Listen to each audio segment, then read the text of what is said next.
Joaquín, buenas noches. Bienvenido una vez más a este seminario. Hoy vamos a hablar sobre UML. Vamos a entender cómo lo importante que es cuando nosotros vamos a hacer el modelado del software. Recordemos que UML es un lenguaje unificado de modelado. Quiere decir que siempre se va a manejar una información que todos los usuarios, todos los stakeholders, deben manejar y entender. Sus siglas son Unified Modeling Language y vamos a ver lo siguiente. Vamos a ver una introducción a UML, qué es y por qué lo necesitamos. Y como objetivo vamos a tener que vamos a comprender por qué es tan útil utilizar UML en nuestros proyectos, entender por qué lo necesitamos y conocer los diferentes tipos de diagramas que manejamos en UML. Y sobre todo, cuál de estos es lo que vamos a utilizar, porque no vamos a utilizar todos los diagramas que nos presenta esta herramienta. Vamos a comenzar por entender y saber lo que significa el lenguaje modelado, ¿no?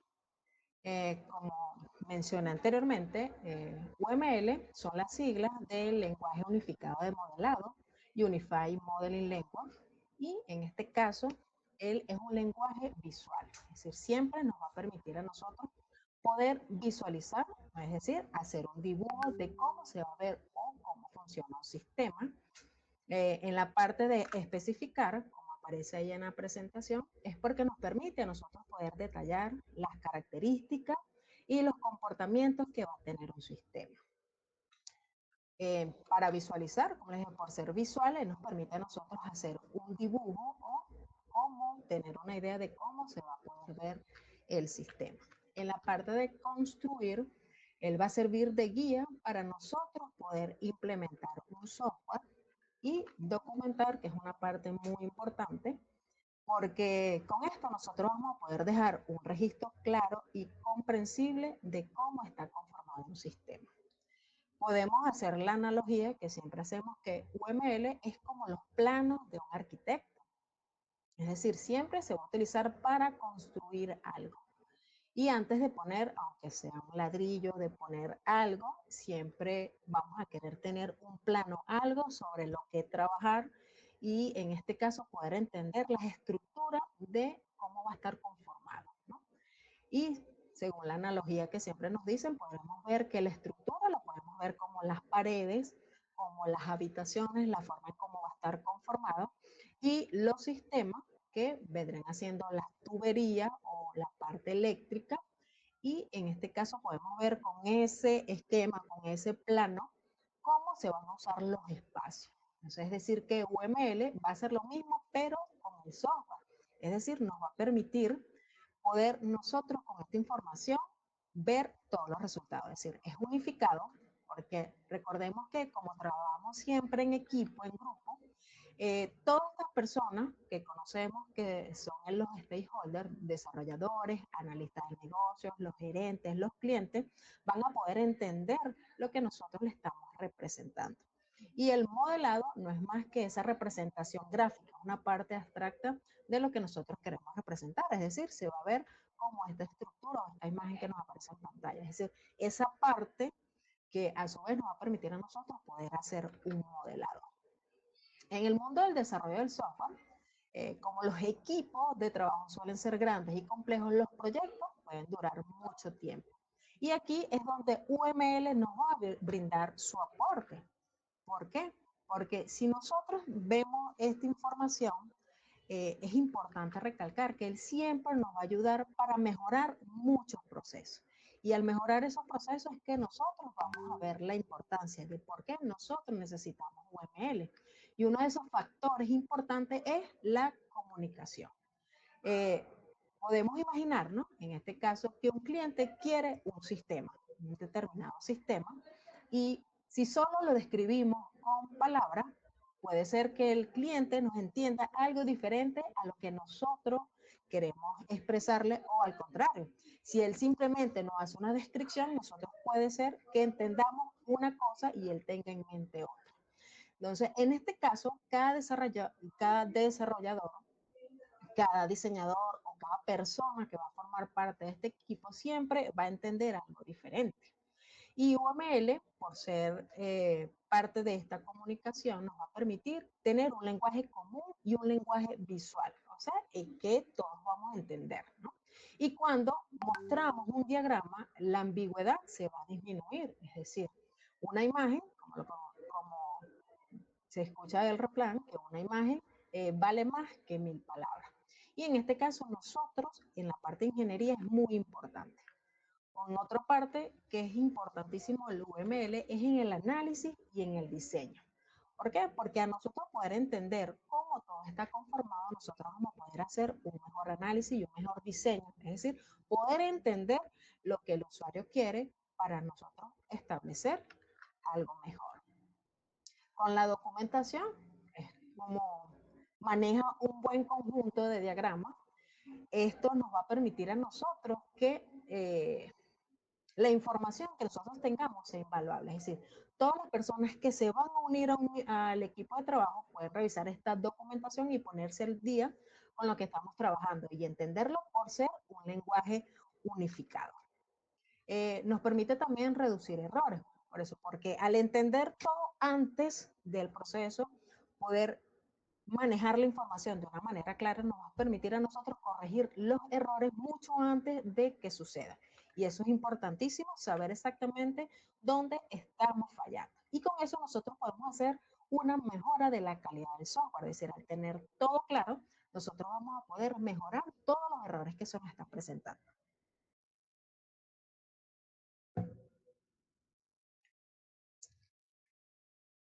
En cuanto a la importancia de modelar, si podemos ver, es importantísimo modelar por la razón que lo dije. Puede ser que muchas palabras nos confundan, pero si nosotros mostramos una imagen de algo que queremos hacer, puede que todos tengamos en mente lo que queremos. Por ejemplo, si tenemos un ejemplo de un laboratorio clínico y si hablamos de orden de análisis, todos entendemos lo mismo. Puede ser que sí o puede ser que no. Puede ser que para alguien esa orden de análisis simplemente sea tener un papel que le diga el examen que se va a hacer y entregarlo en una parte. Pero para otra persona eso puede incluir una lista de información que cubre tanto a la persona que se va a hacer ese examen, en qué momento se hizo el examen, qué tipo de examen y si tiene algún costo. Es decir, mucha información que a veces, por el contexto o por la experiencia que tenemos, no vamos a manejar igual. Y es por eso que utilizamos diagramas. Es decir, aquí viene al rescate los diagramas UML y un diagrama nos va a permitir poder aclarar todas esas dudas y reducir las ambigüedades, ¿no?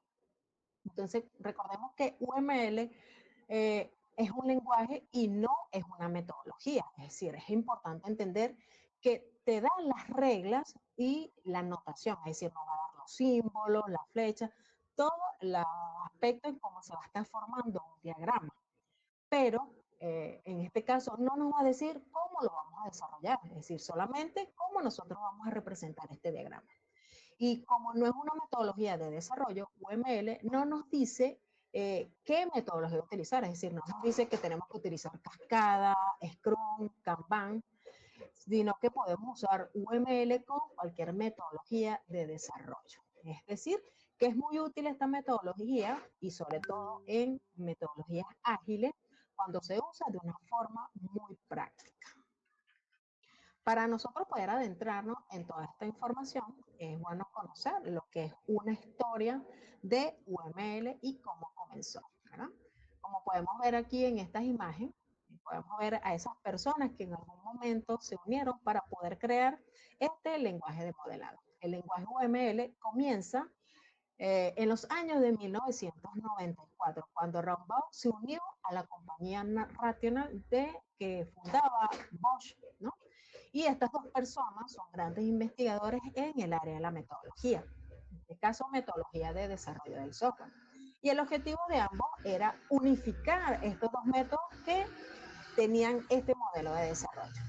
Y se crea, en este caso, la OMT, que es la Object Modeling Tool, que es como el primer borrador que se obtiene de esta metodología y en octubre de 1995 llega a la luz y se toma como un estándar, ¿no? En esa misma época, en 1995, Jacobson, que también es un investigador de gran reputación, se une a la Rational e incluye sus ideas para poder mejorar esta metodología. Entonces, con ellos se abrieron con esta información, con esta colaboración para estas empresas para aportar sus ideas. Todas estas colaboraciones condujeron a la definición de la primera versión del UML. Esta primera versión, como podemos ver, apareció en el año de 1997 y es un estándar de la OMG, que la OMG es el Object Management Group, que es la empresa que se encarga de gestionar todos los que son las partes de los estándares. Y la OMG lo adopta como un estándar establecido en el año de 1997. Desde aquella versión hasta ahora siempre hay mejoras, siempre hay nuevas versiones y cosas que debemos incluir. Pero lo importante de UML, por ser un modelo visual, tal como lo indica el nombre, ¿verdad? UML, es un lenguaje que nos permite a nosotros modelar. Es decir, un modelo es una simplificación de la realidad.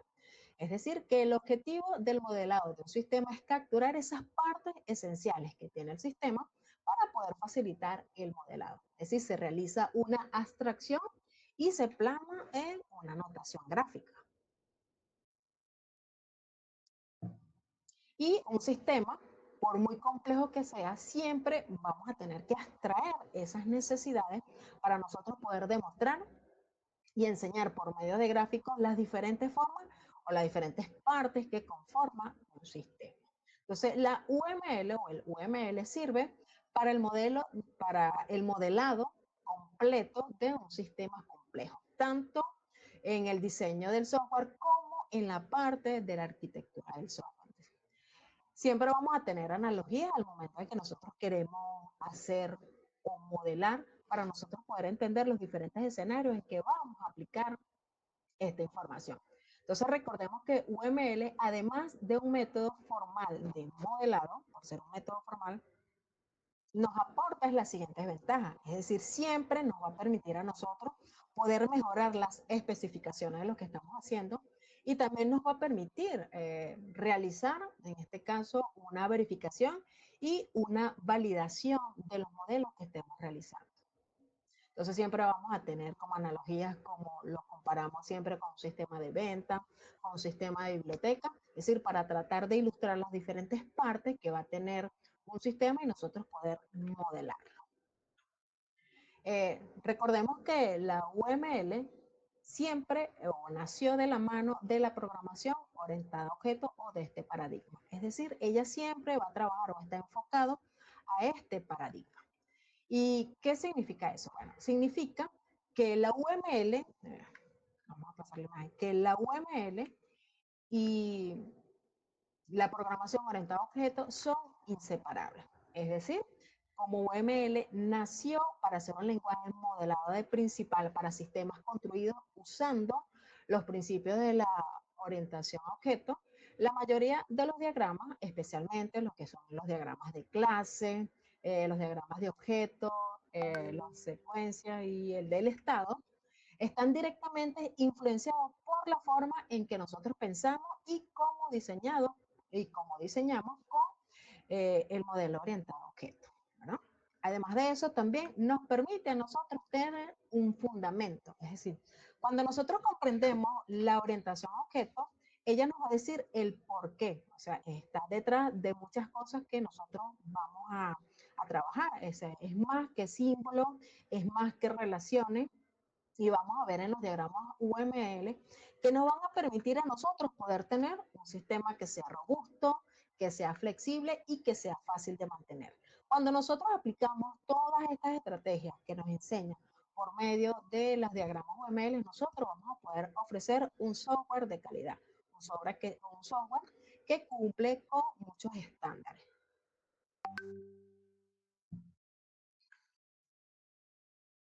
En este caso, cuando nosotros hablamos de la programación orientada a objetos, siempre vamos a tener estos conceptos que nos van a decir exactamente cómo nosotros debemos representar las diferentes clases y objetos.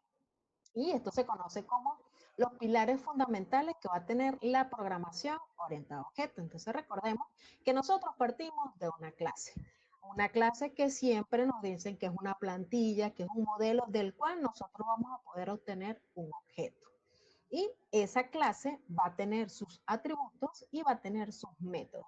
Cada uno de ellos nos va a dar características o aportaciones importantes de lo que nosotros queremos modelar. Si partimos de esa clase, yo puedo crear un objeto, en este caso, que es un carro, que va a tener los diferentes atributos. Como podemos ver, vamos a tener un color, podemos tener 4 puertas, la placa del vehículo y la cantidad de cauchos que va a tener. Y como son métodos, podemos decir que son estas funciones que él nos va a permitir hacer. En el carro podemos decir que él nos va a permitir acelerar, prender las luces, no sé, girar, prender, cualquier cosa que esa clase me permita hacer, o en el caso, este objeto que ya ha obtenido esa información. Si tenemos un sistema de venta, podemos tener un objeto que se deriva de una clase que se llama producto. En este caso tenemos un champú que proviene de esa clase y va a tener sus atributos y características, ¿no? Estos atributos son sus nombres, un precio, una cantidad, un stock, es decir, todo lo que me permite a mí poder identificar este objeto. Y como sus métodos, podemos decir que vamos a utilizar un método para reducir el stock, que me diga la cantidad de productos que tengo, o en caso de que tenga que modificarle el precio, que yo pueda hacer esa acción. Entonces, con estos pilares fundamentales, eh, digamos que siempre las clases nos van a permitir a nosotros poder atraer y compartir un conjunto de situaciones o de características que nosotros vamos a poder convertir en un objeto y según ese objeto en los métodos que vamos a llamar en diferentes momentos o en diferentes momentos. Una clase podemos, bueno, en este caso, nosotros partimos del encapsulamiento, ¿verdad? Si hablamos nosotros de la parte del encapsulamiento, cuando nosotros programando se trata de esa parte en que nosotros vamos a extraer la información. Es decir, que la idea es agrupar los atributos y las funciones, en este caso los métodos, que operan sobre esos datos en una sola unidad, es decir, en esa clase con la que vamos a trabajar. Además, significa que vamos a ocultar esos detalles internos, es decir, esos detalles que a nosotros por el nivel que tengamos de abstracción, no nos conviene o no nos interesa saber. Entonces, ¿cómo funciona una clase? Es decir, nosotros vamos a exponer de la interfaz toda esa información que sea necesaria para poder interactuar con ella. Si nosotros ponemos un ejemplo, una analogía, siempre nos dicen que nosotros sabemos vemos o utilizamos un televisor con frecuencia, es decir, nosotros por medio de ese control remoto, nosotros vamos a hacer sus diferentes acciones, es decir, vamos a prenderlo, lo vamos a apagar, le vamos a hacer un cambio de canales, lo que sea, ¿no? Es decir, nosotros no necesitamos saber cómo funcionan esos circuitos internos con los que opera ese control para hacer esas diferentes funciones a las que yo estoy accediendo. Es decir, y tampoco nos interesa saber qué componentes electrónicos están dentro, es decir, todos esos detalles están ocultos. Es decir, el televisor está encapsulado y nos va a ofrecer lo que es una interfaz para que nosotros podamos usarlo, pero es decir, va a tener esa complejidad de manera privada. También vamos a trabajar con las herencias, ¿verdad? Cuando nosotros hablamos de herencia al momento de programar, este concepto nos permite tener una clase que podemos llamar como una superclase o una clase padre, de la cual nosotros vamos a poder, bueno, nosotros no, los objetos que diseñemos vamos a poder heredar atributos y métodos de una clase existente, que se llama superclase o clase padre, en este caso. Y eso nos va a nosotros a mejorar o nos permite la reutilización del código. Y en este caso nosotros podemos modelar las relaciones en un tipo. Si podemos ver aquí, nosotros tenemos una superclase que se llama usuario. Esta superclase tiene, como siempre, sus atributos que es un ID de usuario, un nombre, un email, y va a tener un método que se llama iniciar sesión. Y como subclases, vamos a tener dos clases, en este caso dos subclases, que van a heredar características de esa clase padre. En este caso son cliente y administrador. Pero también tenemos la ventaja de que esas subclases nosotros podemos agregarles métodos específicos, ¿no? Y en este caso el cliente va a tener un método que se llama dirección de envío y el administrador va a tener unos permisos.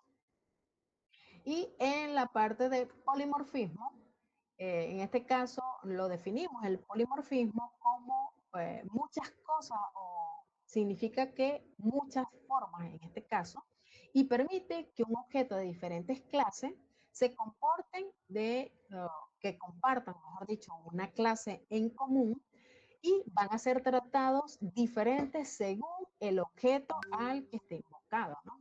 Es decir, que van a trabajar con un mismo método y se van a comportar de manera diferente según la clase hija en la que es llamada. Tenemos, como pueden ver, un método que se llama hacer sonido. Este método, según el objeto en el que yo lo invoque, él se va a comportar de diferentes maneras. Por ejemplo, si presiono ese método, hacer sonido, en ese perro, va a tener un sonido de ladrar. Si lo presiono en el gato va a maullar. Y si lo presiono en un pato, es decir, él va a graznar. ¿Qué quiere decir esto? Que cuando nosotros hacemos esa operación o tocamos ese botón, el método va a ser el mismo, pero se va a comportar diferente según el momento o el método o la clase hija en que lo estemos invocando. Entonces, gracias a eso nosotros vamos a ver estos diferentes comportamientos en los objetos que estemos empleando. Bueno, UML nos permite a nosotros poder tener una división de vista. Es decir, nosotros vamos a poder gestionar la complejidad cuando trabajamos con UML. Es decir, en un sistema de software, en este caso nosotros podemos ver un sistema que va a ser muy amplio. Pero cuando nosotros manejamos esa amplitud, esa complejidad, se nos hace muy difícil poder entenderlo. Y al gestionar la complejidad, lo mejor que nosotros podemos hacer es separar o ver esas partes de ese gran software de diferentes maneras o enfocarnos en una parte específica. Por ejemplo, supongamos que tenemos, no sé, un elefante y nosotros vemos el elefante que es muy amplio, es muy grande y se nos hace difícil poder entender ese conjunto. Pero si lo miramos por partes, es decir, vemos la trompa en algún momento, vemos la oreja y vemos otra parte, no sé, nosotros podemos entenderlo mejor. Es decir, las vistas de UML nos van a permitir eso. Es decir, nos permiten enfocarnos en una parte de nuestro sistema a la vez. Con la comunicación dirigida, eh, en este caso nosotros podemos ver cómo diferentes personas forman parte de un proyecto. Los stakeholders, ¿verdad? Que son partes como los desarrolladores, los arquitectos, los clientes. Y ellos van a necesitar entender los diferentes aspectos que tiene el sistema. Y aquí es importante porque cada vista de UML se va a adaptar a ciertas necesidades de la comunicación y nos va a permitir a nosotros poder mostrar mejor la información con la que trabajamos. Y también nos permite a nosotros tener un diseño holístico. ¿Por qué? Porque al ver el sistema de diferentes formas, de diferentes puntos, de diferentes ángulos, nosotros podemos obtener una comprensión más compleja y podemos tomar mejores decisiones en el diseño. Entonces, esto es importante, ¿por qué? Porque estos tres pilares nos permiten a nosotros entender cómo funciona UML y esos diferentes diagramas que ella nos presenta. Es decir, nosotros vamos a tener una vista, en este caso estática, o una vista estructural. ¿Para qué nos permite esto? ¿Para qué nos sirve esta vista? ¿No? Cuando hablamos de una vista estática, esta vista se va a enfocar siempre en la estructura del sistema y nos va a responder a preguntas de cómo se ve el sistema o qué componentes tiene. Y con eso esa información nosotros vamos a poder entender que con esto vamos a describir las partes que componen el sistema, cuáles son sus propiedades. También podemos ver las relaciones que hay fijas y las relaciones que son permanentes entre ellas.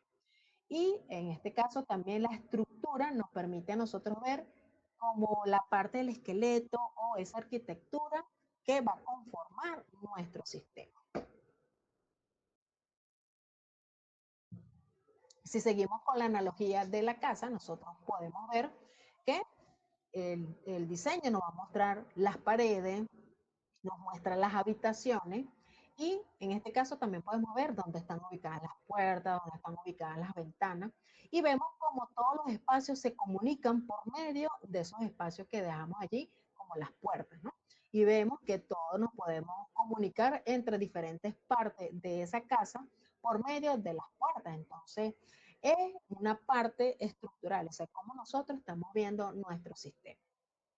En este caso trabajamos con diagramas claves, que son para la parte estructural, tenemos como el diagrama de clase, el diagrama de componente y el diagrama de despliegue. Y también tenemos otra vista, en este caso, que es la parte dinámica o el comportamiento que va a tener nuestro sistema, ¿no? Eh, perdón. Cuando hablamos de la parte dinámica de nuestro sistema, nosotros vamos a responder a lo que nos está mostrando. Es decir, en este caso es un plano detallado de lo que vamos a ver, o en este caso, no, como son estáticos, es el comportamiento, no dinámico, es el comportamiento que va a tener el sistema, ¿no? Y nos va a responder siempre a preguntas de cómo está actuando el sistema, cómo está interactuando sus partes a lo largo del tiempo. Es decir, por ser dinámico, siempre nosotros vamos a ver ese comportamiento o ese cambio que vamos a tener a lo largo del tiempo en nuestro sistema. Entonces, nos va a describir cómo los elementos del sistema interactúan entre sí, cómo cambia un estado y en este caso podemos ver cómo los procesos también fluyen. Y en este caso vamos a tener los diagramas clave, con los que siempre trabajamos, son los diagramas de caso de uso, los diagramas de secuencia de actividades y los diagramas de estado. Es decir, que con esto nosotros vamos a poder identificar exactamente las partes con las que está conformado nuestro sistema.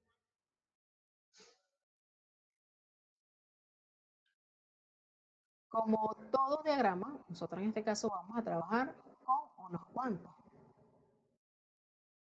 Y la UML nos muestra los diagramas de diferentes maneras. Como lo dije, entre las diferentes vistas vamos a tener los diagramas estructurales, que son la parte estática de nuestro sistema, y los diagramas de comportamiento, es decir, que son esas interacciones que vamos a ver a lo largo de un tiempo determinado en nuestro sistema.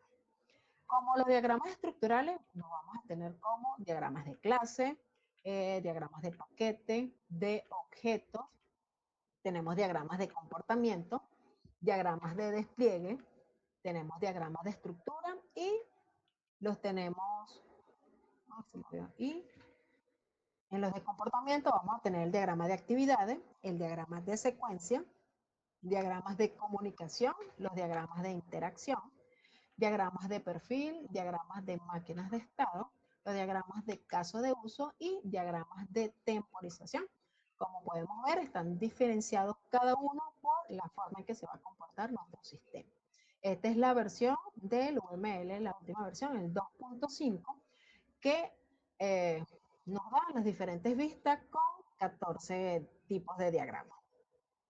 Vamos a ver una definición muy específica de lo que significan cada uno de estos diagramas, según la definición que establece la UML. Como los diagramas de clase, ellos nos van a mostrar la estructura estática de nuestro sistema, es decir, va a incluir las clases, los atributos y el comportamiento que tenga y estas relaciones que tengan cada una de las clases. En un diagrama de componente es esencialmente una versión más especializada del diagrama de clase. Es decir, aquí nosotros vamos a aplicar las mismas reglas en cuanto a lo que es la notación, pero en ambos diagramas los componentes, o en este caso el diagrama de componentes, como dice, se va a descomponer por cada uno de los componentes por los que formen nuestro sistema. En este caso, los componentes son esas partes más visuales que pueden estar representados por los módulos que forman parte de nuestro sistema.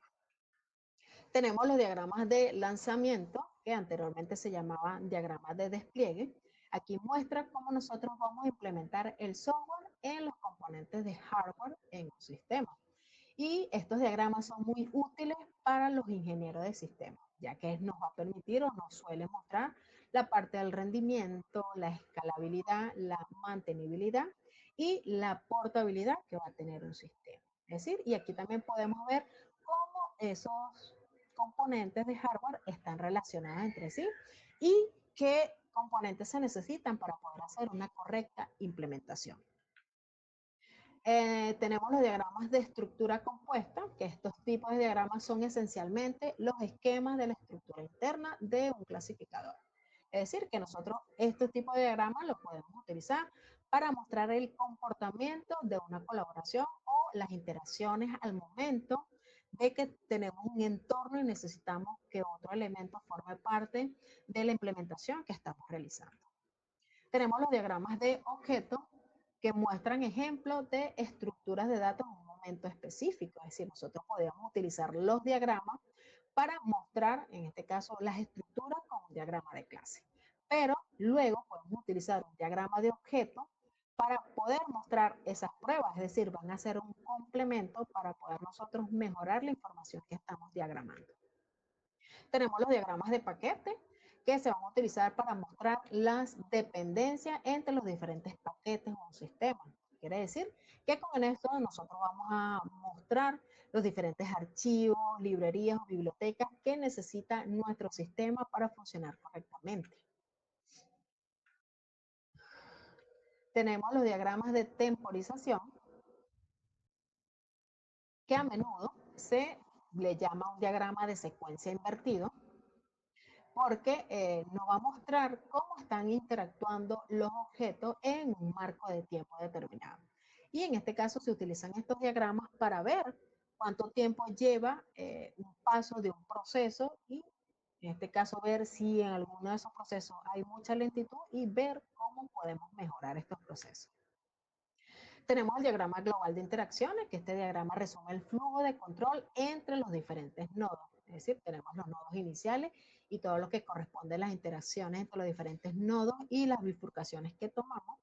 Tenemos un diagrama de comunicación, que anteriormente se llamaba diagrama de colaboración, y muestran cómo están relacionados los objetos entre sí.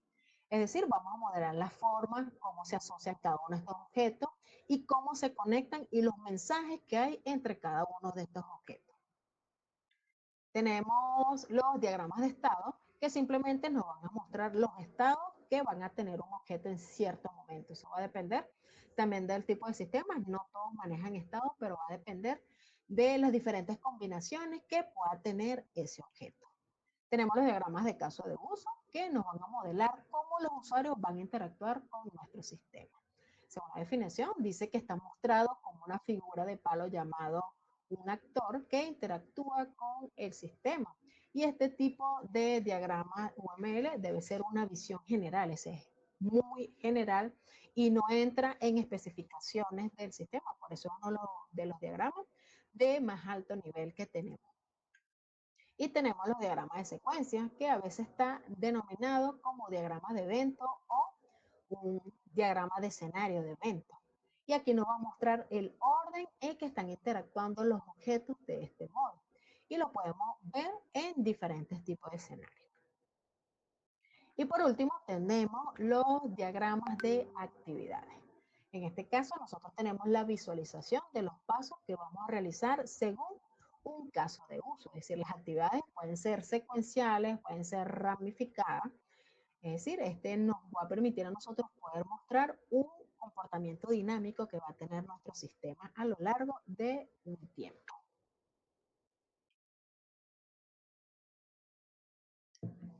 Para efectos de este seminario nos vamos a centrar en los 4 diagramas que son más importantes o los que yo veo que se utilizan en la mayoría de proyectos. Estos son los diagramas de caso de uso, que nos van a mostrar cómo nuestros usuarios o nuestros diferentes actores interactúan con nuestro sistema, el diagrama de clase, que nos va a mostrar las diferentes clases de atributos que van a tener en nuestra programación, el diagrama de secuencia, que nos va a mostrar la secuencia en los procesos, y el diagrama de actividades. Para este caso vamos a comenzar, vamos a tener una práctica o nos vamos a enfocar como si nosotros quisiéramos resolver el problema de un sistema, de un laboratorio clínico o un sistema de venta. Allí nos vamos a imaginar que queremos desarrollar un software para nosotros poder gestionar las diferentes operaciones. Para esto tenemos que pensar cuáles serían los usuarios principales de este software.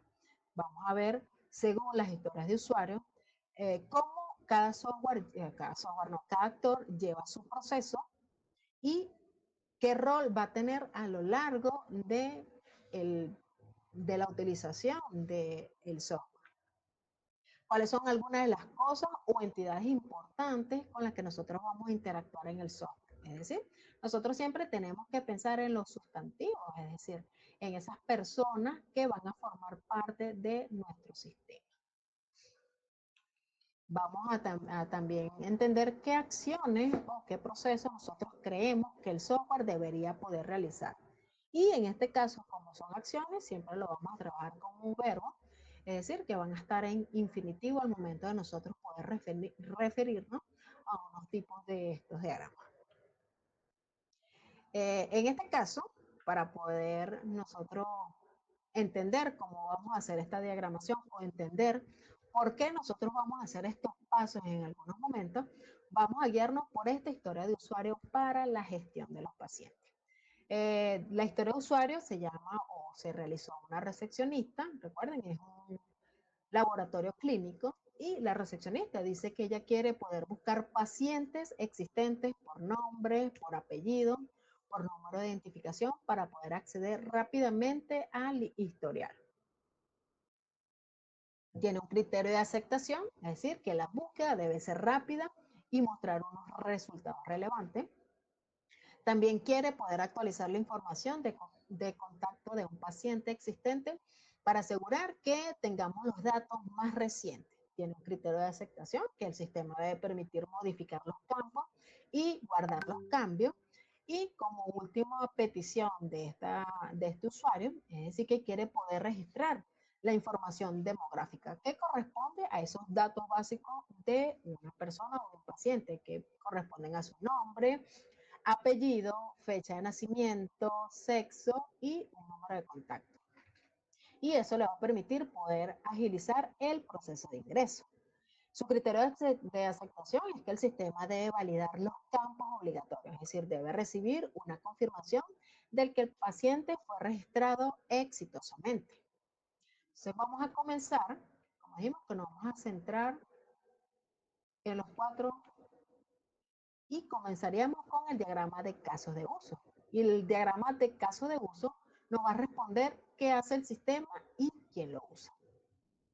El diagrama de clase nos va a responder cómo se organiza la información y las entidades principales de este sistema. El diagrama de actividades responde al cómo fluyen los procesos dentro del sistema o el negocio. Y el diagrama de secuencia va a responder cómo están interactuando estos componentes para lograr una tarea en específica a lo largo de un tiempo. Comenzamos, como les dije, con los diagramas de caso de uso. ¿Y qué son los diagramas de caso de uso? Bueno, en este caso, nosotros cuando hacemos un diagrama de caso de uso, nos tenemos que referir a la funcionalidad del sistema desde la perspectiva del usuario. ¿Qué quiere decir esto? Bueno, dijimos que los diagramas de caso de uso van a mostrar la funcionalidad desde la perspectiva del usuario, es decir, cómo vamos a interactuar con el sistema. Recuerden que un usuario no simplemente es una persona, sino que también puede ser otro software que se va a conectar con algún módulo de nuestro sistema y va a tener algún tipo de actividad o de interacción. Y tenemos que recordar que va a responder a las preguntas que puede hacer el sistema por el usuario, que le va a permitir automatizar. Y qué interacciones principales existen entre los usuarios y el sistema. En este caso también tenemos que recordar que para nosotros poder utilizar un caso de uso, es importante saber que lo podemos incluir cuando estamos iniciando un proyecto y queremos identificar los requisitos funcionales principales de nuestro sistema. También lo podemos utilizar para comunicar la funcionalidad del sistema, es decir, cuando nosotros queremos saber qué usuario, qué cliente o quiénes van a formar parte de esto. También nos permite a nosotros, con los diagramas de caso de uso, definir el alcance que va a tener el sistema y sobre todo la planificación de las pruebas. Es decir, cada caso de uso va a ser una base o un escenario sobre el cual nosotros vamos a poder realizar algunas pruebas. Como todos los diagramas, en este caso los diagramas de caso de uso van a tener unos elementos que van a formar parte o que nos van a permitir a nosotros poder hacer la representación del caso de uso. Y en este caso podemos comenzar con el propósito principal. Es decir, va a capturar los requisitos funcionales, nos permite la comunicación, va a hacer la definición de los alcances, va a ser la base para el diseño y las pruebas y es importante porque es importante el diagrama de uso. Porque siempre nos va a permitir a nosotros obtener el mayor valor del usuario, poder mostrárselo por medio del diagrama y que nos va a permitir mejorar, no, tener ese lenguaje común que todos vamos a poder entender. Y como lo dije anteriormente, por ser un diagrama que no detalla tanto en los procesos, se conoce como que tiene una visión de alto nivel. Los elementos principales de un diagrama de caso de uso, como podemos ver, es este actor. El actor va a representar una entidad externa que interactúa con el sistema. Y esta entidad puede ser una persona, como dijimos, un usuario con un rol específico, u otro sistema o un software, ¿sí? En este caso, que nos va a permitir a nosotros poder interactuar o obtener algún tipo de información. El actor no es parte del sistema, ¿no? Sino que él es el que va a interactuar con nuestro sistema. Se representa con ese muñeco, como siempre le recuerdo a mi estudiante, si es con ese muñeco, no tiene ojos, no tiene pelos, no tiene nada. Está representado así porque el lenguaje lo establece de esa manera. Es decir, si ustedes ven o buscan la definición de esa figura que está ahí, es un stick figure, que es un muñeco de palo que hace esta representación con el nombre de actor debajo. Tenemos el caso de uso, ¿no? El caso de uso hace uso o nos permite a nosotros poder saber cuál es la tarea o la función específica que nosotros vamos a diseñar. Y en este caso, como les dije, por ser un verbo, es una acción, él siempre va descrito en infinitivo. ¿Sí? Es una descripción de una interacción que va a tener un actor con el sistema. Lo representamos con ese óvalo con el nombre del caso de uso. Es el caso de uso, ese nombre puede ir dentro del óvalo o puede ir debajo, según las especificaciones que establece la UML. Y el nombre debe ser una frase verbal que describa la acción. Es decir, una parte del verbo que nos va a decir la acción que la persona o el actor en ese momento va a poder ejecutar.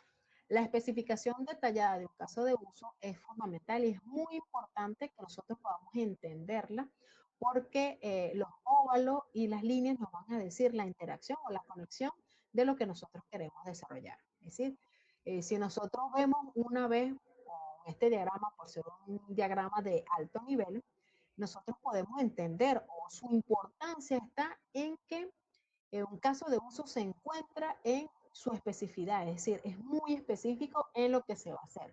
Es decir, y aparte de eso, como él también va a tener parte de una descripción, en la parte de la documentación nos va a decir exactamente cuál es el flujo, cuál es el proceso que va a tener y si tiene una precondición o no. También vamos a tener un rectángulo que hace referencia al sistema o delimita el sistema con el que estamos trabajando. Vamos a tener las partes de las relaciones. Cuando comenzamos, cuando un actor se conecta con nuestro sistema, con nuestro caso de uso, vamos a tener una relación simple, es decir, va a ser una línea que no tiene en sus extremos ningún tipo de figura, sino que es esa línea recta que me indica el inicio de de cómo se va a comenzar este caso de uso. Tenemos los diferentes tipos de relaciones. En este caso, las relaciones se van a dar con esas flechas punteadas, como pueden ver aquí, que nos van a decir cuánto tenemos una relación de inclusión o una relación de extend o de extensión. Eso va a depender de los casos de uso y de las funcionalidades extra que tenga. Y las generalizaciones, que son estas relaciones, como pueden ver, son dos tipos de flechas diferentes. Una, vamos a decir que está cerrada, no sé si lo pueden ver aquí en la imagen, y la otra no. La de generalización me va a permitir a mí poder tener herencia de un actor a otro y nos va a permitir a nosotros hacer diferentes tipos de relaciones. Si seguimos con el caso o con la historia del usuario, como recepcionista quiero poder registrar la información demográfica básica de un nuevo paciente. Es decir, vamos a registrar un nombre, la fecha y toda la información que nosotros necesitemos para poder registrar los datos y vamos a tener su criterio de aceptación. Si vamos a comenzar representando o mostrando nuestro actor. Según la especificación, debajo tiene que tener el nombre o el rol. En este caso es la recepcionista la que va a comenzar este caso de uso. Y va a tener una acción. Recuerden que por ser un verbo se va a llamar registrar paciente nuevo. Según la historia del usuario, me dice que esta persona lo que quiere es registrar la información demográfica. Y por eso el caso de uso se llama registrar paciente nuevo. Para que cumpla la especificación, tiene que ir dentro de ese óvalo. Recuerden, el registrar puede ir aquí adentro o puede ir debajo. De cualquiera de las dos maneras, es válido nosotros poder representar un caso de uso. Y vamos a tener la relación para saber que el actor está interactuando con mi sistema y que está teniendo una interacción directa. Más allá de eso, podemos ver que vamos a tener unos criterios de aceptación, es decir, este es el caso de uso principal de ese actor recepcionista. Podemos dejarlo hasta aquí o podemos incluir los criterios de aceptación para poder mejorar el funcionamiento o mostrar en detalle lo que va a ser nuestro caso de uso. Y podemos ver, según los criterios de aceptación, el sistema me pide a mí validar los campos de una manera obligatoria, ¿sí? Validar los datos del paciente y como segundo criterio de aceptación me dice que debe recibir una confirmación del que el paciente fue registrado exitosamente. Como pueden ver, están en infinitivo, son verbos, son acciones que provienen de este caso de uso una vez que se inicia y vamos a tener sus diferentes tipos de relaciones. En este caso son relaciones del tipo include. ¿Por qué? Porque vienen implícitas una vez que nosotros hacemos esta acción, registrar paciente. Cuando yo le doy ese botón de guardar, el sistema me tiene que hacer esa validación, es decir, es un caso necesario y que incluye ese caso de uso. Tenemos nuestro marco que delimita la interacción del usuario con nuestro sistema, como podemos verlo resaltado aquí, y el nombre del sistema con el que estamos interactuando, es decir, sistema de laboratorio clínico. Es decir, que con este caso de uso nosotros representamos esta historia de usuario, como podemos ver aquí, la historia del usuario de la recepcionista. Si llevamos este diagrama a una herramienta que me lo modele, como pueden ver, se ve un poco más estilizado, pero de igual manera cumple las mismas especificaciones. Tengo mi rectángulo que me delimita el sistema, tengo mi actor, en este caso el recepcionista, tengo la interacción que tiene el actor con mi sistema por medio del caso de uso registrar paciente nuevo y sus diferentes interacciones o relaciones que tiene el include, donde me va a decir que va a notificar el registro y validar los datos del paciente. Y la interacción que decimos con el sistema que estamos conectando, en este caso sistema del laboratorio clínico. Además de esto, de nosotros hacer esa representación gráfica, nosotros tenemos que hacer una descripción de cada caso de uso que nosotros estemos modelando. Y la representamos de esta manera. Tenemos un caso de uso que se llama registrar paciente nuevo. Recuerden, es este caso de uso el cual yo voy a describir. Y lo registro con el nombre registrar paciente nuevo. ¿Cuál es el actor principal que está conectado o que actúa sobre ese caso de uso? Bueno, en este caso es el recepcionista. El objetivo es permitir a la recepcionista ingresar y guardar la información demográfica básica de un nuevo paciente en el sistema.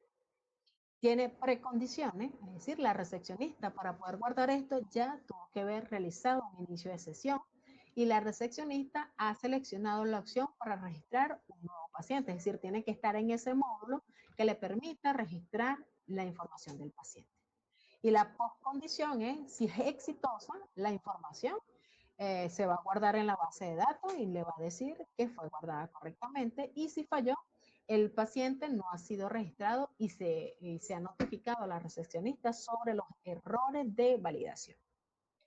Es decir, que también tenemos que mostrar el flujo que va a tener el caso de uso. Es decir, el flujo normal básico nos indica que la recepcionista inicia el proceso de registro de un nuevo paciente.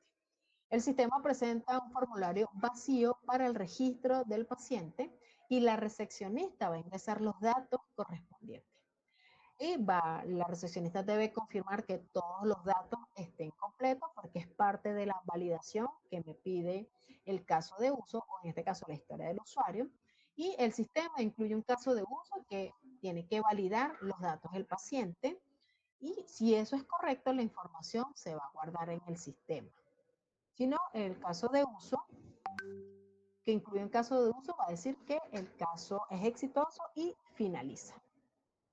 También tenemos que explicar el flujo alternativo, es decir, si los datos fallan en algún momento, es decir, si en el paso 5, en este caso que es validar los datos del paciente, la validación falla, me va a decir en qué falló y qué debo hacer.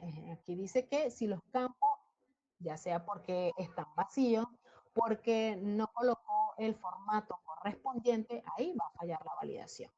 Y el sistema va a mostrar el mensaje de error y va a describir qué campo debe corregir o dónde tuvo esa falla. Y la recepcionista debe corregir esos datos y el flujo va a regresar al paso 4, es decir, a que permita guardar la información. Y en caso de que la recepcionista no quiera guardar la información, se arrepintió, cualquier cosa, tenemos el flujo alternativo de la cancelación del registro. Si en cualquier punto antes de la confirmación final, en este caso el paso 4, el flujo normal, la recepcionista puede cancelar el proceso y el sistema descarta los datos que ella ya ha ingresado y va a regresar a la pantalla principal, es decir, al formulario en blanco. De esta manera nosotros vamos a mostrar dos formas del diagrama, es decir, la forma visual y cómo se va a comportar en cada uno de las opciones que nos presenta el sistema, si falla o no falla el registro. Entonces, de esta manera nosotros vamos a describir y vamos a mostrar un caso de uso. Luego tenemos los importantísimos diagramas de clase. Los diagramas de clase son importantes porque nos van a permitir a nosotros poder entender, en este caso, cómo son las clases que va a tener nuestro sistema y los diferentes comportamientos que tiene. Cuando nosotros vemos esto, podemos entender que son como el corazón de nuestros diagramas UML, porque los diagramas de clase nos van a presentar, por ser las partes estáticas de nuestro sistema, nos va a mostrar qué clases existen en nuestro software, es decir, qué información nos va a guardar, con qué atributos y qué operaciones nosotros podemos hacer. En este caso también nos permite a nosotros ver el tipo de relación o, en este caso, la cardinalidad que vamos a tener nosotros con esos datos. Y si seguimos con la analogía del plano de la casa, cuando nosotros tenemos un plano detallado de una casa, lo que podemos ver en ese plano, es decir, no nos va a decir quién está caminando en qué momento, porque no es el mapa de Harry Potter que nos muestra quién está en un lugar o no, sino que nos va a decir cómo está construida. Y en este caso nos va a decir en qué lugar están las paredes, cuántas habitaciones tiene, si tiene puertas, si tiene ventanas y cómo todo se conecta. En este caso, cada habitación es una clase. ¿Por qué? Porque nosotros vamos a poder ver diferentes funciones de cada una de ellas. Y cuando vemos, no sé, los pasillos, podemos ver las relaciones que ellas van teniendo y cómo todo se une. Es decir, en este plano nosotros vamos a poder construir todo y poder ver todas esas relaciones que vamos a tener. Para nosotros aplicar los diagramas de clase, nosotros podemos recordar o entender que cuando nosotros queremos diseñar la arquitectura lógica de la aplicación, nosotros podemos aplicar un diagrama de clase. También para poder entender cómo están estructurados los datos y qué comportamiento va a tener cada entidad al principio del sistema. Para también nos sirven los diagramas de clase para comunicar el diseño de la base de datos, que es muy importante, aunque no es una tabla, ¿verdad? Mucha gente suele relacionar ese diagrama de clases con la base de datos, aunque no es eso, es un excelente punto de partida para saber qué entidades nosotros vamos a crear. Y también para la generación del código, es muy importante porque nosotros podemos, a partir de esta clase, poder saber cómo vamos a desarrollar nuestro código.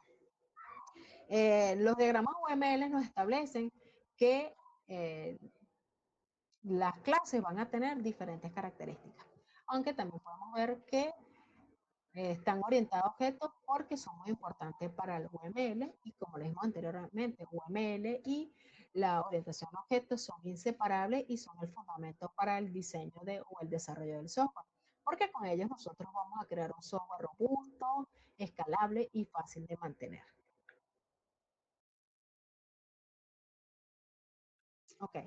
Como podemos ver, un diagrama de clases se representa con esa estructura rectangular que tiene en su sección superior el título de la clase, en su sección central va a tener los atributos y en su sección inferior va a tener los métodos de cada una de las clases. Además, también nos va a mostrar los modificadores de acceso según los miembros, o también se conoce como el ámbito de las variables, donde ellas van a poder operar y de la forma como nosotros vamos a poder acceder a ello. Si cada uno de los atributos, los métodos, está iniciado por un signo más, significa que esos elementos son públicos, es decir, son accesibles desde cualquier parte de la aplicación. Si están iniciados por un signo menos, significa que cada uno de esos atributos o esos métodos son privados y se van a poder acceder únicamente desde la función donde fueron creados. Si son protegidos, significan que al igual van a ser llamados, pero en este caso no de cualquier parte, sino solamente dentro de la función y de paquete, es decir, que se representa con el signo de la virgulilla, que nos dice que alguna de estas clases tienen algún tipo de paquete o algún tipo de relación. Podemos ver que el diagrama de clase se representa mediante un rectángulo con delimitadores que contienen el nombre de la clase. Y tiene diferentes tipos de asociación, como podemos ver. Si la flecha tiene este rombo aquí al final, es una asociación unidireccional, es decir, se representa mediante una línea que continúa con una flecha. Si la flecha no tiene en sus puntas ningún tipo de figura, es una asociación que es bidireccional y se representa mediante una línea recta. Si tenemos esta figura, que es una asociación que representa mediante una línea con una flecha que va a apuntar hacia sí misma, y tenemos una relación de agregación que representa mediante una línea continua con el rombo hueco que me va a decir hacia dónde va a tener esta asociación. Tenemos una relación de composición que se representa mediante una línea continua, una relación de dependencia, de herencia y las relaciones. Cada una de ellas va a depender según el tipo de relación que nosotros estemos diseñando en ese momento. Si seguimos con nuestra clase o con nuestra historia de usuario, o sea, para nosotros poder derivar las clases en el diagrama, nosotros recordemos que tenemos que el usuario quiere poder registrar, en este caso la recepcionista, registrar la información demográfica de un paciente. Si seguimos con la información, es cierto, recordemos que tiene que nombrarla en sustantivo y el concepto siempre va a derivar de las historias del usuario, es decir, nos va a decir cómo la recepcionista quiere poder registrar la información demográfica básica de un nuevo paciente. Entonces, en la sección superior tenemos el nombre de nuestra clase que se llama recepcionista y paciente. que esta corresponde de esta historia de usuario. ¿Por qué también tenemos pacientes? Porque esta persona quiere poder registrar los datos de un nuevo paciente. Tenemos en la parte central, como pueden ver, tenemos los atributos de cada una de las clases.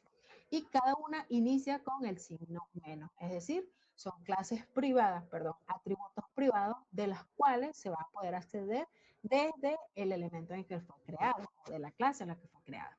Y además de eso tiene el tipo de datos, es decir, tenemos un ID recepcionista de tipo privado que es de tipo entero. Tenemos el atributo nombre privado que es de tipo string y tenemos apellido que es de tipo privado que también es un string. Y como método, bueno, este método tendría que ser público, tiene que tener el signo más aquí, me va a permitir a mí registrar paciente. Y entre esos paréntesis me dice los datos que él va a recibir, los valores que va a recibir como parámetros. En este caso son los datos de los pacientes que van a provenir de esta clase. Y como paciente nosotros vamos a tener su campo primario como ID paciente de tipo entero, nombre, apellido, fecha, cada uno con la forma en que vamos a poder hacer ello, hacer el ámbito y con sus diferentes métodos. Tenemos registrar paciente, actualización de datos y buscar paciente. Esta es una relación por asociación porque nos permite a nosotros poder asociar la relación entre el paciente con un recepcionista. Si podemos ver aquí, un recepcionista va a poder registrar muchos pacientes. O sea, la anotación nos indica que de 0 a mucho es la parte de la cardinalidad y es una relación por asociación. Ahí salió el más. Si llevamos este tipo de clase a un diagrama de modelado o a una aplicación que nos permite modelar, se ve de esta manera. Como podemos ver, está representado por el rectángulo que en su parte superior tiene el nombre de la clase, sus diferentes atributos y sus diferentes métodos. Y aquí podemos ver la relación que tiene de asociación o la cardinalidad, que indica que es de 0 a 1. Es decir, un paciente, un recepcionista puede registrar de 0 a muchos pacientes. Y así podemos ver este tipo de relación. También tenemos algo muy importante que son los diagramas de actividades. Recordemos que los diagramas de actividades vienen a ser parte de los diagramas que nos van a indicar el comportamiento que van a tener cada uno de los objetos o las interacciones a lo largo de un sistema. A lo largo de un sistema, no, a lo largo del tiempo. El diagrama de actividades nos va a indicar el flujo o el control que vamos a encontrar nosotros cuando tenemos un proceso. Es como un diagrama de flujo avanzado, puede decirse así, que va a mostrar los pasos o las actividades, es decir, las decisiones, las bifurcaciones y las uniones en un proceso. Y un diagrama de actividades nos va a responder a la pregunta, ¿cómo se ejecuta un proceso o una secuencia de acciones? Por ejemplo, si nosotros queremos ver cómo vamos a utilizar un diagrama de actividades o cuándo podemos utilizarlo, nos va a servir para modelar procesos de negocios complejos. Es decir, en este caso que nosotros queramos rastrear bien los procesos cuando tenemos un sistema, nosotros también podemos utilizar estos diagramas. Nos permite describir la lógica de un algoritmo o una operación detallada, porque al indicarnos los pasos que se van a llevar en cada momento, nosotros podemos entender mejor cómo se desarrolla ese flujo. Y también nos permite nosotros poder visualizar los flujos de trabajo que se llevan en paralelo. Es decir, cuando hay cosas que pueden ocurrir al mismo tiempo, nosotros también podemos verlo con este tipo de diagrama y podemos entender las decisiones que se toman dentro de un proceso y sus diferentes caminos. También nos permite a nosotros poder documentar los pasos de un caso de uso de una manera más detallada, porque podemos ver con el caso de uso, por ser muy alto, vamos a ver de una manera un poco menos detallada y con el diagrama de actividades podemos verlo más detallado, ¿no? Y en este caso es un elemento clave cuando nosotros vamos a diagramar. Es decir, en este caso no pude hacerlo como los otros diagramas que me puede valer de la herramienta, sino que tuve que traer la imagen ya modelada para poder ver. Pero seguimos con el mismo modelo que, o con la misma historia del usuario de la recepcionista. O sea, en este caso vamos a ver cómo es la actividad para que la recepcionista pueda registrar los datos de un paciente. Y en este caso él va a tener diferentes características, diferentes componentes para nosotros poder crear. Si podemos ver aquí la imagen, se corresponde de dos rectángulos.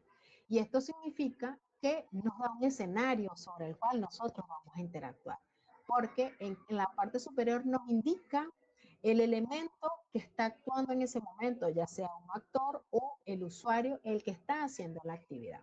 Comienza con un inicio, que aquí comenzamos con la acción, que es un paso en la actividad, en el que los usuarios van a realizar una tarea dada. Va a tener un nodo de decisión, como podemos ver aquí, es decir, un camino, una bifurcación que va a tomar en determinado momento, que es una rama condicional en el flujo que representa y se representa con un diamante, ¿no? Como los diagramas que nosotros hacemos cuando estamos haciendo un algoritmo. Y vemos también el flujo de control, es decir, nos muestra los nombres con los que está conectado, o sea, cómo se va a llevar ese flujo. Tiene su nodo inicial y su nodo final, como pueden ver aquí. Si llevamos este diagrama a la actividad que estamos realizando, tenemos, bueno, aquí no se ve correctamente el rectángulo, pero podemos ver que la inicia, ¿verdad? Este proceso, la recepcionista inicia aquí o iniciar registro del paciente. Se llama la actividad con la que ella inicia esta actividad, valga la redundancia. Y está delimitado por la parte del sistema, que es con lo que está interactuando el actor. En este caso, el sistema, al tener la interacción del usuario, le va a preguntar o va a validar si ese usuario ya se encuentra registrado en el sistema o no. Y aquí comenzamos con nuestra decisión, aunque debería ser representada con un rombo o con un triángulo. Bueno, esta es la forma en que la herramienta me lo mostró, pero recuerden que es un triángulo que me permite a mí mostrar la decisión. Si el paciente está registrado en el sistema, le dice, bueno, hay que mostrar que ya el paciente está en el sistema, hacer un mensaje y finaliza la actividad. Como pueden ver, para finalizar es diferente al de inicio. Tiene este óvalo que lo encierra por fuera. O sea, un óvalo sin nada, un círculo sin nada. En caso de que el paciente no esté, va a comenzar la actividad. Es decir, le va a presentar al usuario el formulario para que él pueda registrar y se lo muestra. Entonces, en este caso, cuando el usuario lo ve, él comienza, a registrar los datos del paciente en el formulario. Cuando él está completando eso, el sistema va a validar la información. Recuerden que tenemos los campos de validar los campos de entrada, es decir, que estén correctamente escritos, que si un campo numérico debe ser puros numéricos, es decir, el sistema debe validar todo esto y también debe verificar la unidad del paciente, es decir, si tiene un ID, clave o toda esa información. Y hace otra decisión. Y pregunta, ¿los datos son válidos? Si los datos son correctamente registrados en el formulario según la validación, el sistema va a guardar los datos en la base de datos y va a generar un ID único para ese nuevo registro. En el caso de que haga eso, aquí muestra la confirmación o el mensaje de que se registró el nuevo usuario y, como pueden ver, finaliza la actividad. En caso de que esa validación tenga algún problema, va a retornar aquí, dice, va a mostrar un mensaje de validación. ¿A quién? A la persona que es la que va a ver ese mensaje y debe corregir esos datos de validación. Y en caso, cuando los corrige, regresa otra vez el sistema, verifica y confirma los datos al usuario y termina.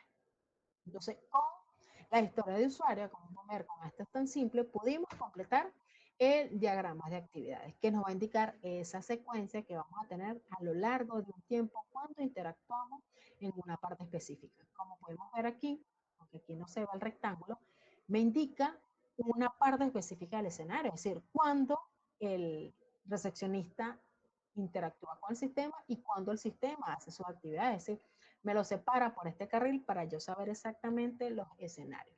Y este diagrama sirve de apoyo para el diagrama de casos de uso, para nosotros poder entender exactamente cómo se lleva ese proceso o ese flujo a lo largo del tiempo.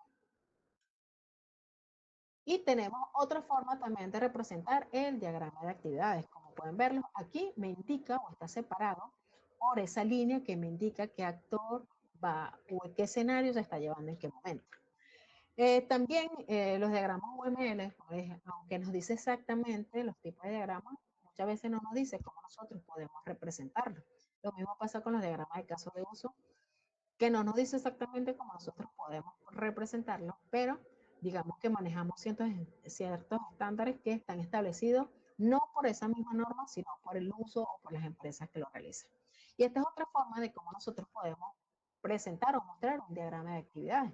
Si podemos ver, inicia con el nombre del actor que inicia esa operación. El recepcionista inicia el registro del paciente y comienza haciendo una decisión y pregunta, ¿el paciente ya existe en el sistema? Si la respuesta es sí, entonces le muestro un mensaje para decirle que esos datos ya están registrados, que los datos duplicados, que ya existen en el sistema, y finaliza la actividad. En caso contrario de que no existe, bueno, el sistema le va a mostrar el formulario. La persona debe, en este caso dice el recepcionista, ingresa los datos del paciente. El sistema valida los datos y verifica que tenga un ID único, es decir, que no haya duplicidad en ese campo primario. Y hace otra comprobación y verifica si los datos son válidos. Si no son válidos, bueno, muestra el mensaje de error. La persona, en este caso la recepcionista, debe corregir esos datos, va a regresar el ingreso y finaliza la actividad. Si los datos son válidos, entonces el sistema guarda la información del paciente en la base de datos, va a generar el ID único por ese paciente y el sistema va a mostrar la confirmación del que el registro se guardó exitosamente y finaliza el sistema. Como pueden ver, son dos formas que tenemos para presentarlo, pero que de igual manera son muy claras para nosotros poder ver el flujo de los procesos que se están llevando, porque aquí lo tenemos representado cada uno por carriles diferentes, pero aquí cada vez que un actor va a hacer su acción, dice recepcionista, aquí dice el sistema y aquí dice recepcionista. Y ahí claramente podemos ver quién está actuando en diferentes momentos. Y por último tenemos el diagrama de secuencia. El diagrama de secuencia, como dice, se parece mucho, podríamos pensar que se parece en cierto punto al diagrama de actividades. Pero en este caso nos va a mostrar, digamos, que el tiempo o la vida que va a tener el usuario, que todos siempre van a estar colocados en la parte superior, es decir, va a tener ciertas características para que nosotros podamos diferenciar un diagrama de otro. El diagrama de secuencia nos va a permitir a nosotros, o su objetivo es que nos va a mostrar la interacción entre los diferentes objetos o los diferentes componentes en un orden cronológico. Y en este caso a nosotros nos permite a nosotros poder mostrar una funcionalidad en concreta. Y en este caso nos va a responder a la pregunta de en qué orden se llevan cada una de las opciones y cómo están interactuando cada uno en ese momento. En este caso, nosotros podemos implementar o aplicar un diagrama de secuencias cuando nosotros queremos modelar el flujo detallado de un escenario en un caso específico. Es decir, si queremos mostrar un pago, cómo son esas secuencias de pago, o cuando estamos iniciando sesión, también podemos mostrar esos pasos. También nos sirve para nosotros poder entender cómo los objetos colaboran para llevar a cabo una acción. También nos sirve para poder identificar posibles problemas de comunicación. Si hay alguna falla, alguna dependencia que esté fallando, nosotros podemos representarlo con este tipo de diagrama. Y también podemos utilizarlo cuando queremos ver la cronología y los pasos detallados de las interacciones entre los diferentes elementos que va a tener el sistema. Y también nos permite validar el diseño de un algoritmo o alguna operación que sea compleja. Como podemos ver, los diagramas de secuencia tienen estas siguientes características o los diferentes elementos. Tenemos un actor que en este caso va a estar representado, cada vez que lo colocamos va a tener esta línea de vida que va a indicar la duración que va a tener. Algo importante de recalcar es que cada vez que nosotros colocamos este elemento, ellos siempre van a estar posicionados aquí en la parte superior. Es decir, nosotros no podemos arrastrar este objeto o este actor y colocarlo en la parte final porque no nos va a permitir. Lo único que nos permite es alargar esta línea de vida en caso de que las operaciones o las actividades sobresalgan o sean más largas de lo que estamos esperando. Tenemos aquí los mensajes que están representados por esta línea. Cada vez que nosotros relacionamos un objeto con otro, nos va a dar la opción de nosotros poder colocar el mensaje que espera el momento de estar interactuando o relacionando con otro. Va a tener esta barra de activación, es decir, la barra de activación nos va a indicar el tiempo que eso va a durar. Y los diferentes objetos y también nos indica cómo están relacionados los diferentes objetos. Va a tener la flecha, que si ustedes pueden ver, una fecha continua significa que es algo sincrónico que se está dando en el momento. También puede ser algo asincrónico, es decir, que ocurre después de un determinado tiempo y que estamos esperando alguna respuesta o algún mensaje cuando estamos haciendo alguna actividad. Siguiendo con la historia de usuario de la recepcionista, nosotros podemos representar nuestro diagrama de secuencia de la siguiente manera.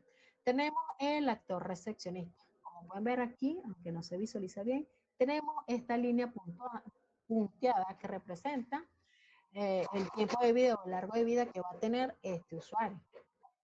Y está aquí al final, como pueden ver, tenemos aquí a la recepcionista indicando que este es su tiempo de vida, su periodo de vida. Comienza con iniciar el registro del nuevo paciente. ¿Y con qué objeto se relaciona o con qué está interactuando? Bueno, en este caso está interactuando con la interfaz de usuario por medio de un formulario en el cual va a colocar esa información y recibe esa actividad. En este caso, cuando el sistema tiene esa interacción, le permite al usuario poder registrar la información, le va a mostrar el formulario de registro. Una vez que el usuario tiene esa información, el formulario, es decir, va a ingresar los datos del paciente y el sistema tiene que validar esos datos. Recuerden que valemos de una validación para ver si esos datos fueron introducidos correctamente. Y esa información va a la lógica del programa, es decir, va a ver cómo está esa programación y va a hacer esa validación. Y el sistema verifica esa información, es decir, como pueden ver, se comunica con el mismo, verificando que cada dato esté obligatorio y esté escrito de la forma correcta. Una vez que completó todos esos datos, el sistema le dice que la validación es exitosa, es decir, que no tiene ningún campo erróneo. El sistema, en este caso, sí, con el formulario, solicita guardar la información del paciente, es decir, cuando le damos clic a ese botón y hace la interacción con el controlador, que es el que maneja la lógica, y después con la base de datos para que se pueda guardar esa información. Entonces, como podemos ver aquí, aquí está interactuando la lógica del negocio con la base de datos, es decir, por medio de la interfaz se están conectando y están teniendo esa relación. Envía la información de que la confirmación de los datos son guardados y que se creó un ID único para ese registro.